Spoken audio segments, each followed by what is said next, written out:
Okay, so good morning everyone. Basically, हम क्या करने वाले हैं आज? Chapter number 2. Chapter number 2.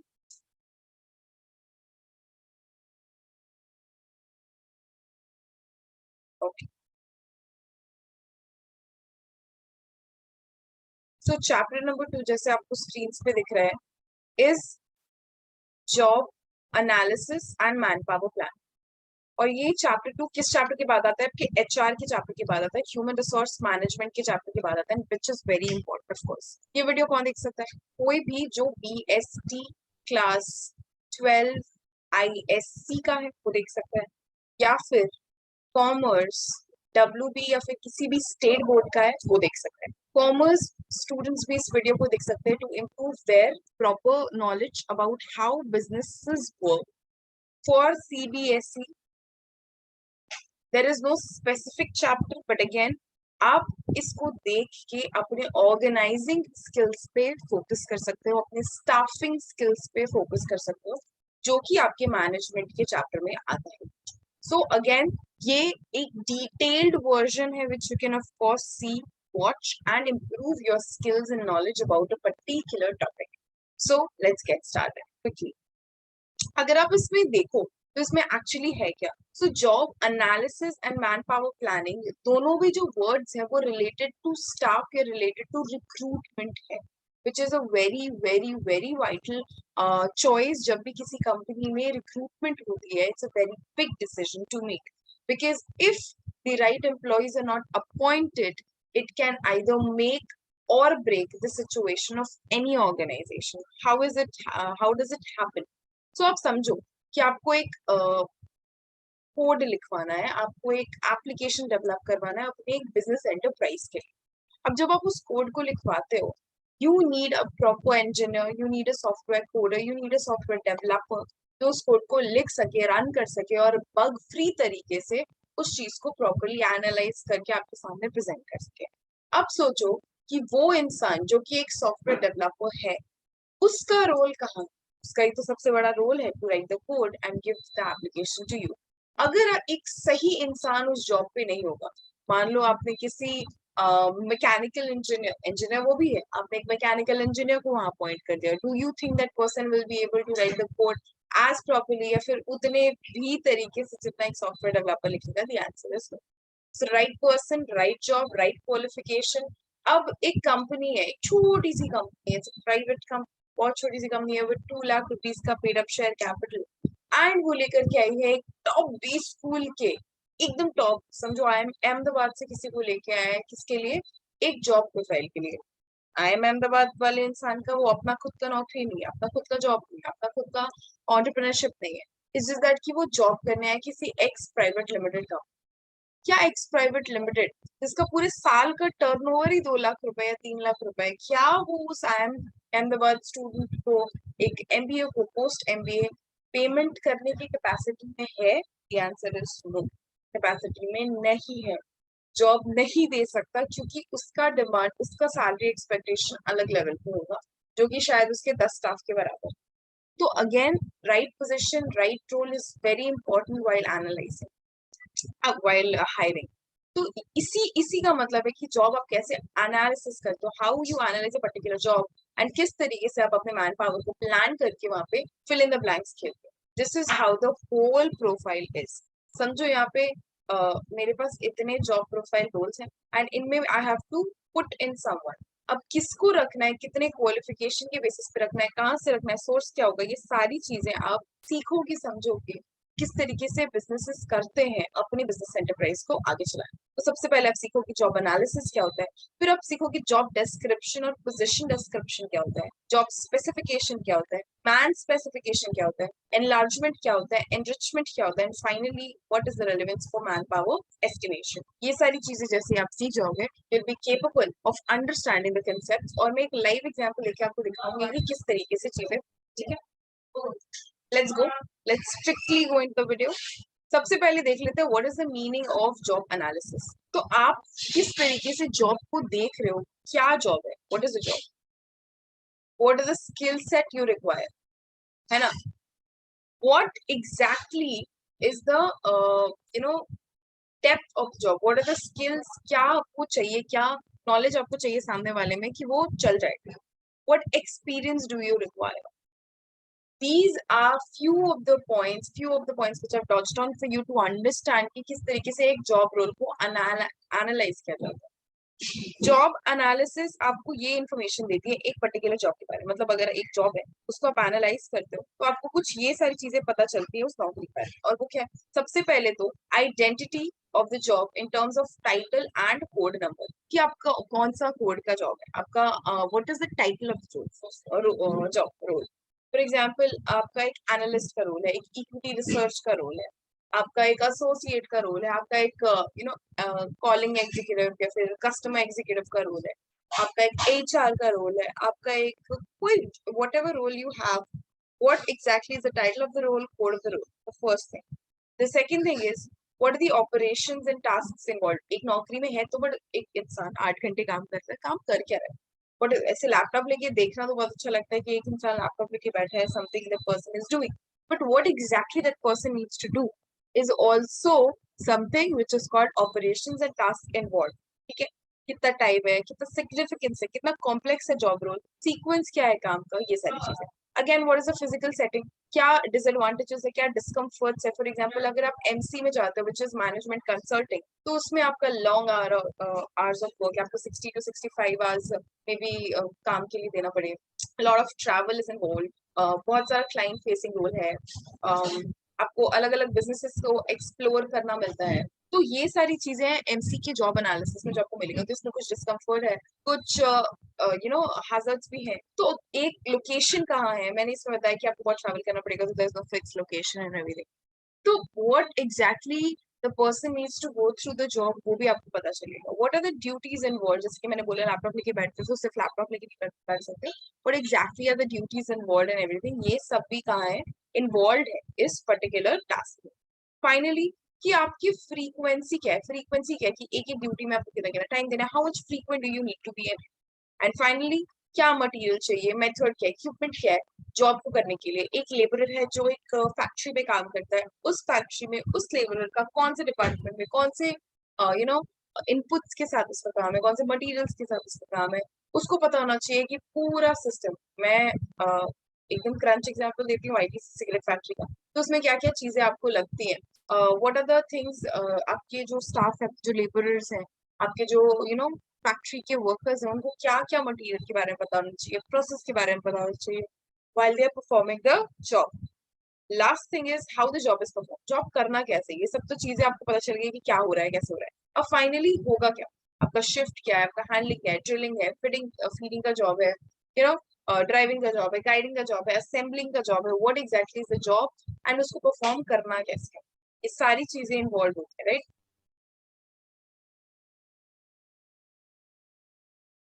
Then it comes about relationship, कि आपका जॉब किसी और जॉब के साथ कैसे कनेक्टेड है. एक सेल्स डिपार्टमेंट किस तरीके से कनेक्टेड है एक प्रोडक्शन डिपार्टमेंट.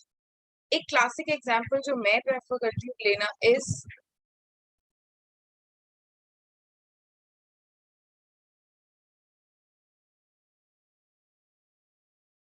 तो एक क्लासिक एग्जांपल जो मैं प्रेफर करती हूँ लेना इज दिस.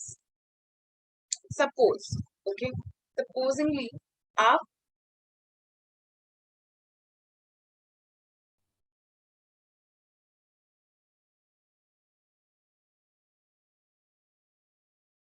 हो इस department, this is a department and this is a desk. ठीक है, this is a desk and this is suppose the sales department, जहाँ पे डायरेक्टली आप कस्टमर से डील करते. ठीक है, ये आपका फैक्ट्री अंदर, और डायरेक्ट एक बहुत हाइपोथेटिकल एग्जांपल है, उससे कनेक्टेड एक लेन है, यहाँ से सामान आता जाता है, एंड ये सेल्स डिपार्टमेंट है, ये बैठ के क्या करती है, सेल करती है, और कस्टमर्स यहाँ पे आते हैं. This is the reception and customers यहाँ आते हैं. फैक्ट्री से उनका कोई लेना नहीं. अब यहाँ पे स्टॉक रखा हुआ है और यहाँ पे लोग बैठे हुए और यहाँ से डीलिंग होती, इस जगह से डीलिंग होती. ठीक है, अब ये मिस्टर ए है, मिस्टर ए आए एंड मिस्टर ए को 1000 यूनिट्स ऑफ सर्टन प्रोडक्ट्स चाहिए, 1000 यूनिट्स ऑफ से गारमेंट्स चाहिए, ठीक है। अब इस जगह पे ये जो गोडाउन है जहाँ चीजें रखी हुई थी, यहाँ पे मेरे पास सिर्फ 700 यूनिट्स ऑफ गारमेंट्स है, सिर्फ 700 यूनिट्स ऑफ गारमेंट्स है। तो व्हेन दिस पर्सन केम इन, यहाँ से जो इंसान है इसने बोला क्या कि ठीक है फाइन, आई विल डेफिनेटली, सो यहाँ पे 700 यूनिट्स ऑफ सर्टेन प्रोडक्ट्स हैं एंड इनको चाहिए 1000। अब मेरे पास शॉर्टेज है कितना बताओ, 300 यूनिट्स का। तो मैं क्या बोलूंगी कि ठीक है आप या तो पार्ट पेमेंट कर दो, आपको डिलीवरी एक दिन में मिल जाएगी, या फिर what ever is the case कि आप कल आओ, या जो भी आप बोल के इनको भेज रहे हो, बिकॉज आप एक बार के लिए स्टॉक इनको 7 पूरा यूनिट तो नहीं दे पाओगे ना, या तो 700 देके बोलते हो रुक जाइए 300 यूनिट कल लेके जाइएगा, but that is not something how it works. तो आप इनको बोलोगे कि थोड़ा सा हमें टाइम दो, या फिर आप कंसाइनमेंट के लिए एक बार के लिए रुको, या फिर आप अपना एड्रेस लिखवा दो, हम आपका डिलीवरी करवा दें। सेल्स डिपार्टमेंट दौड़ते भागते कहाँ आएगा, यहाँ। और यहाँ आके प्रोडक्शन डिपार्टमेंट को बोलेगा कि प्रोडक्शन डिपार्टमेंट मेरे को 300 यूनिट शॉर्ट पड़ रहा है और मेरा ये गोडाउन भी खाली हो गया है, तो तुम मेरे को प्लीज 1000 यूनिट्स क्या करो, दे दो फटाफट से बना के गाँव। तो प्रोडक्शन डिपार्टमेंट बोलता है ठीक है। प्रोडक्शन डिपार्टमेंट जब अपने अंदर झांकता है, प्रोडक्शन करने के लिए जाता है, तो वो देखता है कि रॉ मटेरियल जो है वो तो मेरे पास शॉर्ट पड़ा हुआ है, वो तो मेरे पास शॉर्ट पड़ा हुआ है। तो ये जाता है, परचेज डिपार्टमेंट जाता है इस डिपार्टमेंट के पास, ये purchase department sorry production department, ये जाएगा परचेज डिपार्टमेंट। परचेज डिपार्टमेंट क्या करता है, रॉ मटेरियल्स खरीदता है, जो भी सामान चाहिए होता है वो खरीदता है। तो परचेज डिपार्टमेंट को प्रोडक्शन डिपार्टमेंट एक स्लिप लेके बोलेगा कि ये मेरा ऑर्डर है, मेरे पास इतने का सामान है और इतना सामान का मेरे पास सामान नहीं है, रॉ मटेरियल नहीं है, प्लीज मंगवाओ। तो परचेज डिपार्टमेंट बोलेगा ठीक है, परचेज डिपार्टमेंट अपना काम करेगा, रॉ मटेरियल मंगाएगा, और परचेज डिपार्टमेंट जाएगा अकाउंट्स डिपार्टमेंट के पास। अकाउंट्स डिपार्टमेंट को बिल, रॉ मटेरियल फ्री में तो आएगा नहीं, एक बिल के थ्रू आएगा। अब उस बिल को पेमेंट क्लियर करवाएगा अकाउंट्स डिपार्टमेंट, और फाइनली इनके पास सामान आएगा, सामान ये इनको देंगे, ये प्रोडक्शन करेंगे, प्रोडक्शन करके ये इस गोडाउन में देंगे, और फिर फाइनली ये कस्टमर को मिलेगा। अगर आप ये पूरा प्रोसेस देख के समझ पा रहे हो, सीख पा रहे हो कुछ, तो आपको समझ आएगा कि कितने डिपार्टमेंट्स एक दूसरे से इंटरकनेक्टेड, कितने सारे डिपार्टमेंट्स एक दूसरे से इंटरकनेक्टेड है, चाहे वो सेल्स डिपार्टमेंट हो, चाहे वो प्रोडक्शन डिपार्टमेंट, चाहे वो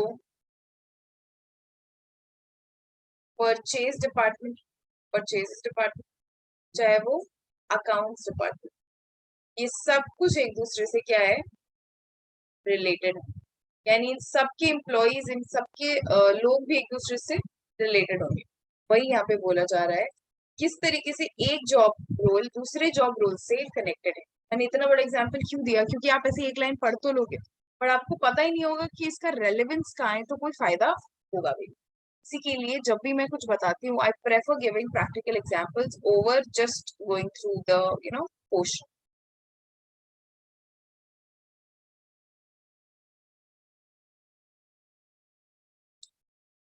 Okay. Human resource attributes क्या क्या है? What are the attributes? What are the different branches जो कि important है कि आप एक रोल को कर सको? आपके पास स्ट्रेंथ होना चाहिए, एजुकेशन होना चाहिए, मेंटल स्किल्स होना चाहिए, एटीट्यूड प्रॉपर होना चाहिए, एक्सपीरियंस और ट्रेनिंग होना चाहिए, तब जाके आप एक जॉब प्रोफाइल अच्छे से जस्टिफाई कर सकते हो। तो इस तरीके से आप एक जॉब को एनालाइज करते हो कि what are the skills required, what are the things required, क्या क्या चीजें उसमें होती है, etcetera etcetera. Finally what is the relevance, कि जॉब एनालिसिस का रेलेवेंस क्या है, तो जॉब एनालिसिस क्यों इंपॉर्टेंट है बेसिकली, ताकि आप इफेक्टिवली किसी भी चीज का मैनेजमेंट कर सको। ह्यूमन रिसोर्स बोले तो लोगों का मैनेजमेंट कर सको। इसके क्या यूजेस है, what are the uses of job analysis? देखो हर एक क्वेश्चन एक दूसरे से इंटररिलेटेड है, प्लीज कंफ्यूज मत हो। कि ऑर्गेनाइजेशनल डिजाइन आपको पता चलता है कि किस तरीके का हायरार्की है, हिचकी नहीं हायरार्की है, कौन टॉप लेवल मैनेजमेंट है, सुपीरियर कौन है, सबऑर्डिनेट कौन है, कौन सा मैनेजमेंट का क्या रोल है, आपको ये सब कुछ पता चल जाएगा, आपको पूरा ऑर्गेनाइजेशन का सब कुछ पता चल जाएगा if you know the job analysis, job role, job profile. Human resource planning है, what exactly is human resource planning. तो किस तरीके मेरे को कितने लोग चाहिए, ये एक डिपार्टमेंट है, इसमें 7 वैकेंसीज है, 7 वैकेंसीज कैसे हैं, यानी कि मेरे को पक्का से मेरे इस डिपार्टमेंट में को 10 लोग चाहिए होंगे, 3 लोग थे ऑलरेडी इसलिए 7 और लोग चाहिए। तो ये रिक्वायरमेंट कैसे पता चलती है 10 लोग चाहिए, 1 लोग चाहिए, 2 लोग चाहिए, 3 लोग चाहिए? ये डिपेंड करता है आपके पास काम के किस तरीके से काम है, क्या है आपके फ्लो ऑफ काम, क्या स्किल्स आपको चाहिए, आप कितना पे करने को रेडी हो, सामने वाले का क्या डिमांड है। बहुत सारी चीजें हैं और ये सब कुछ आपकी प्लानिंग में है। एवरीथिंग कम्स अंडर प्लानिंग कि आपको कौन सा इंसान चाहिए, कितने नॉलेज का चाहिए, क्या स्किल्स चाहिए आपको उसमें, है ना। अलग अलग रोल्स के लिए आपको कौन से इंडिविजुअल्स चाहिए, आपके पास आपकी कंपनी में आपके ऑर्गेनाइजेशन में कितना वैकेंसी है, कितना काम करने के लिए काम है बेसिकली। रिक्रूटमेंट फिर आप करते हो, आप फिर रिक्रूट करते हो, लोगों को बुलाते हो, देखते हो, चेक करते हो कि उनके अंदर क्या कैपेसिटीज है, कैपेबिलिटीज है, उनमें से आप सिलेक्शन करते हो, है ना। फाइनली आप करते हो प्लेसमेंट। जब आप लोगों को रिक्रूट करते हो, इसका मतलब आप लोगों को इनवाइट करते हो कि आओ आओ आओ मेरे पास आओ, काम है मेरे पास, काम है मेरे पास, अप्लाई करो। जब लोगों का एप्लीकेशन आ जाता है ढेर सारा, फिर आप क्या करते हो, you simply do one thing, that is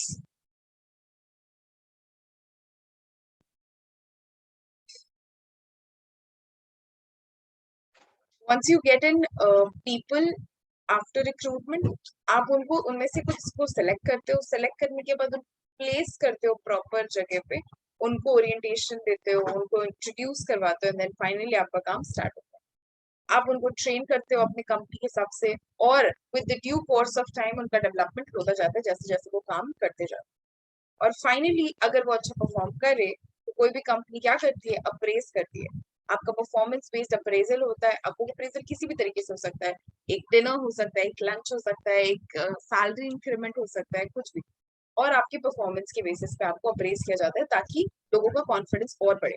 end of course career path planning, जरूरी नहीं आप अगर एक जॉब से आपने शुरू किया है तो आप लाइफ लॉन्ग वही जॉब करोगे, नॉट इम्पॉर्टेंट। आप जिस जगह पे एंटर करते हो उसके उसके बाद आपके पास हजारों अपॉर्चुनिटीज खुल जाती है। आप किस तरीके से उन अपॉर्चुनिटीज को यूज करते हो, या फिर किस तरीके से आप अपने स्ट्रेंथ्स को यूज करते हो अपने ड्रीम रोल को पाने के लिए, that is what career path planning is, right.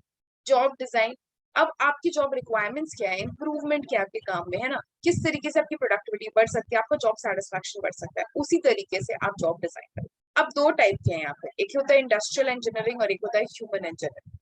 पहला यानी इंडस्ट्रियल इंजीनियरिंग, इंजीनियरिंग में मेजरमेंट होता है, सिंप्लीफिकेशन होता है और इंप्रूवमेंट होता है काम का, ताकि आपका कॉस्ट कम हो सके और एफिशिएंसी बढ़ सके। और दूसरा ह्यूमन इंजीनियरिंग, यहाँ पे आप जॉब्स को रीडिजाइन करते हो ताकि आप इंडिविजुअल के साइकोलॉजी के हिसाब से उसको काम करवा सको। These both are two types of job design. तो क्या क्या, एक आपने पढ़ा इंडस्ट्रियल इंजीनियरिंग और दूसरा है क्या, ह्यूमन इंजीनियरिंग।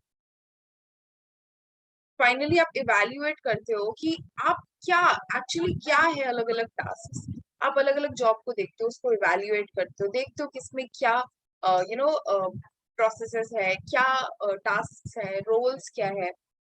इसकी वजह से आप अपना वेज क्या कर सकते हो, डेवलप कर सकते हो, सैलरी स्ट्रक्चर्स इंक्रीज कर सकते हो। It's how you evaluate a job, how much you know the job. The more you know the job, the more you get into it. And the final thing is labor relationships. अगर आप कोई भी information देखो जो भी आपको job analysis के through मिल रही है, वो ऑफकोर्स हेल्पफुल होगी। क्यों? ताकि आप ट्रेड यूनियंस के साथ आराम से बैठ के कंफ्लिक्ट में ना पड़ो, बार्गेन कर सको, उनको समझा सको कि ये बहुत बड़ी चीज है। एम्प्लॉय काउंसलिंग और हेल्थ एंड सेफ्टी, ये भी दो बहुत इंपॉर्टेंट फीचर्स हैं। What is employee counselling? हमारे स्कूल्स में भी, आपके स्कूल्स में भी काउंसलिंग सेल्स होते हैं जो कि क्या करते हैं, लोगों को काउंसिल करते हैं, देखते हैं कि वो सही मेंटल स्टेट में है या नहीं है, आप सही कर सही स्ट्रीम चूज कर रहे हो नहीं कर रहे हो। वैसे एम्प्लॉयज का काउंसलिंग होता है ताकि उनकी चॉइसेस के अकॉर्डिंग उनको जॉब मिल सके। They do not limit their capacities and they just excel in everything. And finally health and safety which is very important, कि जॉब एनालिसिस बताता है कि कितना अनहेल्दी या हाजिरस है वो काम जो एक लेबर या एक एम्प्लॉय करने जा रहा है। कोई भी फैक्टर हो सकता है जिससे हेल्थ पे इम्पैक्ट पड़ सके, किस तरीके से उसको डेवलप, उसको सॉल्व करना है एम्प्लॉइज के बेनिफिट के लिए, ये भी जॉब एनालिसिस करते हुए आपको पता चल जाएगा। तो आपने दो चीजें पढ़ी मेरे साथ, एक तो क्या करना होता है जॉब एनालिसिस में, आपको क्या इन्फॉर्मेशन मिलता है, दूसरा वो क्यों इम्पोर्टेंट है। अब जॉब एनालिसिस का एक्चुअली 3 फंक्शन समझ आता है, job description, job specification and job evaluation. कि जॉब डिस्क्राइब क्या हो रहा है, कि एक्चुअली जॉब क्या है, व्हाट द जॉब इज। दूसरा is what specifications job has.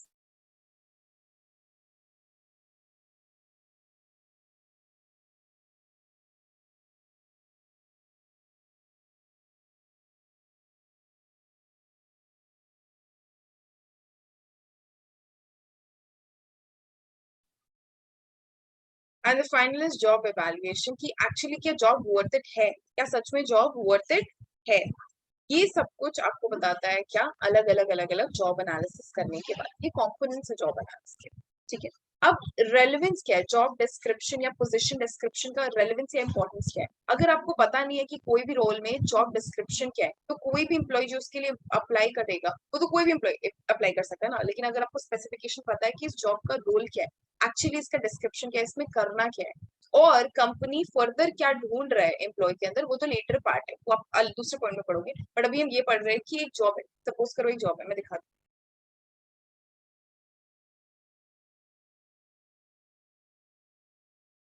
अगर मैं यहाँ लिखती हूँ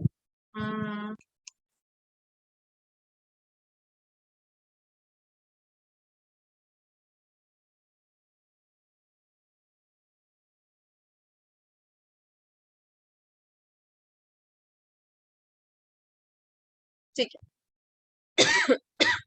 एक एक नॉर्मल सा मैंने आपके लिए जॉब यहाँ पे खोला हुआ है, ये है ब्रांड स्ट्रेटेजिस्ट का। तो अभी मेरे से थोड़ी देर पहले आपने पढ़ा कि एक टाइटल आप पढ़ते हो, तो ये टाइटल। फिर आप देख रहे हो क्या कि लोकेशन क्या है, फिर आप देख रहे हो क्या कि लोकेशन क्या है इस जॉब का, कोलकाता वेस्ट बंगाल टाटा स्टील में। अगर मैं इसको अप्लाई पे करती हूँ, खैर तो मेरे को ये करना पड़ेगा इसका। हाँ ये देखो, ये पर्पस है ये जॉब में कि क्या चाहिए, what is the description of the job. Anyways ये खुल नहीं रहा बिकॉज मैंने लॉग इन नहीं किया। जॉब फंक्शन क्या है, फुल टाइम, इंडस्ट्री कौन सी है, माइनिंग। यहाँ पे और भी सिमिलर जॉब्स है, यहाँ पे जैसे आप ये इस पे क्लिक करोगे you'll गेट टू नो कि what exactly is the job purpose, what is the job role, आपसे कंपनी क्या चाहती है। तो देखो क्या चाह रही है यहाँ से कंपनी, कंपनी चाह रही है कि जॉब का पर्पस क्या है, कि एक एचआर एग्जीक्यूटिव चाहिए ताकि हाईली स्पेशलाइज्ड पोजीशंस में successful candidate will be able to attract first rate talent, blah blah. तो पर्पस क्या है, ड्यूटीज एंड रिस्पॉन्सिबिलिटीज क्या है, काम क्या होगा, क्वालिफिकेशन क्या चाहिए सामने वाले का, ऑफरिंग क्या दे रहे हैं, ये सब कुछ कहाँ पे इन्वॉल्व है, ये सब कुछ आपके जॉब डिस्क्रिप्शन में involve. This is what I was trying to. Real life scenario से मैंने आपको एक्सप्लेन कर दिया, दिखा दिया किस तरीके से होता है। तो जॉब डिस्क्रिप्शन या पोजीशन डिस्क्रिप्शन बहुत इंपॉर्टेंट है कि सामने वाले का जॉब रोल होगा क्या। यहाँ पे देखो रेलेवेंस क्या है, उस रेलेवेंस अभी पता चलता है क्लासिफाई करने के लिए कि जॉब किसके लिए है। नए एम्प्लॉयज को अगर ढूंढना है जॉब, तो उनको पता होना चाहिए कि उनको काम क्या करना है। अगर उनके स्किल्स उस काम के साथ मैच करेंगे तभी तो वो अप्लाई करेंगे, वरना क्यों टाइम वेस्ट करेंगे। नए एम्प्लॉयज को बेसिक ड्यूटीज के बारे में पता चल जाएगा, पता चल जाएगा कि हम क्या ऐसा अच्छा करें कि उन्हें प्रमोशन एंड ट्रांसफर हो, मेरा करियर पाथ क्या हो सकता है, ये सब कुछ पता चल सकता है if I know the job description properly. कि क्या ग्रीवियंस, ग्रीवियंसेस का मतलब what are the problems, what are the दिक्कतें, उसको रिजॉल्व करते हैं। तो रिड्रेस करते हैं, ग्रीवियंसेस को रिड्रेस करते हैं, मतलब प्रॉब्लम्स को सॉल्व करते हैं। इन्वेस्टिगेटिंग एक्सीडेंट्स, क्या प्रॉब्लम्स हो सकती है उस जॉब प्रोफाइल में, ये सब अगर हम जॉब डिस्क्रिप्शन, ड्यूटीज, रोल्स को देखें तो हम आराम से बता सकते हैं, प्रिडिक्ट कर सकते हैं कि what are the things we can check and what are the things we can. These are the few of the points which you can just go through and check it out. यहाँ पे देखो एक specific दिया है job description का, एक job title है, मैंने अभी आपको रियल लाइफ भी दिखा दिया। देखो कोड नंबर है जो आपने देखा मेरे से, डिपार्टमेंट कौन सा है, जॉब की समरी क्या है, जॉब की ड्यूटीज क्या है, जो देख रहे हो, वर्किंग कंडीशन क्या होगा, सुपरविजन में कौन रहेगा, रिलेशनशिप किसके किसके डिपार्टमेंट्स के साथ रहेगी, सब कुछ है। अगर आप इसको खुद से भी पढ़ के, सिर्फ ये पॉइंट्स खुद से पढ़ के और बाकी ये वाला सब कुछ रीड करके खुद से भी बना सकते हो, और अगर एग्जाम में आता है आप लिख के भी आ सकते हो, that will be a very big thing. Job analysis आपने पढ़ा, जो three get into it. From in the next class we'll be definitely doing these job specification, ये क्या चाहिए। अभी यहाँ होपफुली आप सेकंड क्लास भी अच्छे से देखोगे, और इसको मैं यूट्यूब पे पब्लिकली अवेलेबल करवा रही हूँ. You can obviously watch it whenever you want to, share with your friends of course, and इस वो फर्स्ट 2 क्लासेस मैं पब्लिकली अवेलेबल करवा रही हूँ. उसके बाद I check to it. You can check out our website. वहाँ पे ढेर सारे links है. You can just go and check it out after signing up. Link is in the description. Thank you.